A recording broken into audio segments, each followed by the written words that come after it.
Guohua national painting was a neologism of the early 20th century during the early Republican era. In the 1920s and the 1930s, artist collectives as well as art academies began to popularize the term.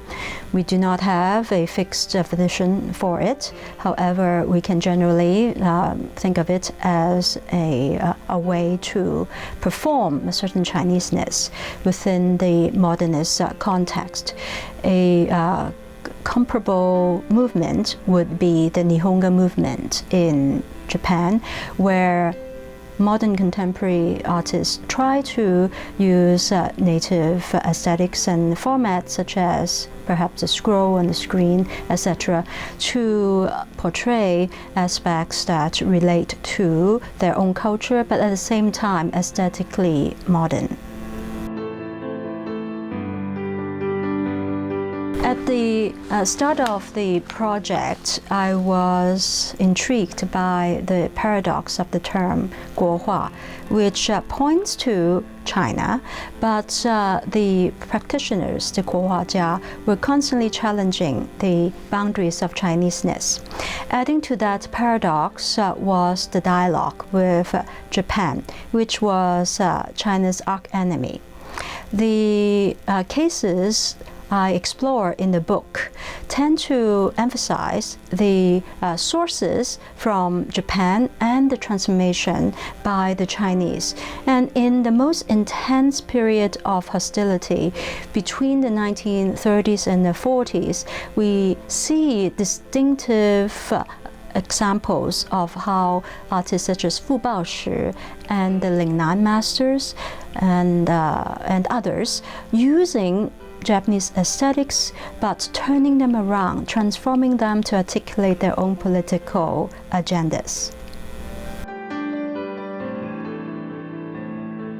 Yes, it is a new idea, but also a provocative one.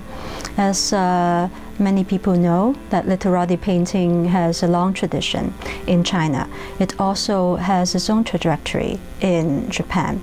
The two literati paintings, one in China, one in Japan, they are by no means interchangeable.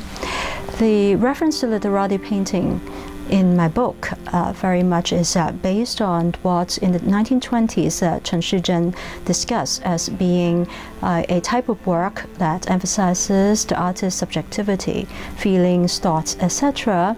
Instead of focusing on the realism, it is an art form that allows for subjective expressionism.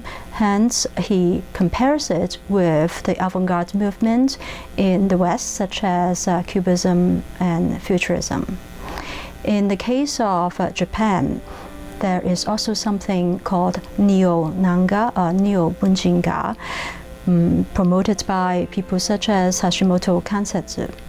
He looked at the past in Chinese and Japanese folkloric traditions, and as well as stylistic traditions, culling from these traditions aspects that he felt could remain interesting to the modern contemporary audiences, but infusing them with his own aesthetics.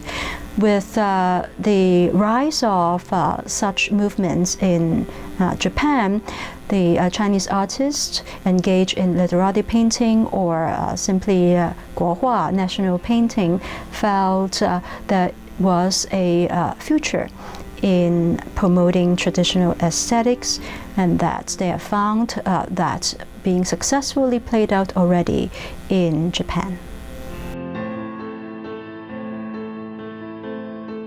I'm very pleased to know that the 2006 original English version of the book has been so well received, and since then there have been many more researchers who have joined forces with me in discovering the richness of modern 20th century Sino-Japanese interaction, which tends to be somewhat neglected compared to other periods of Sino-Japanese history.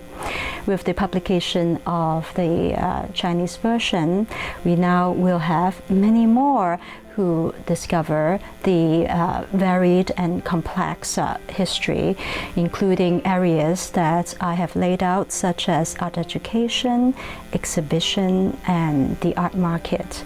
I much look forward to many more research to come.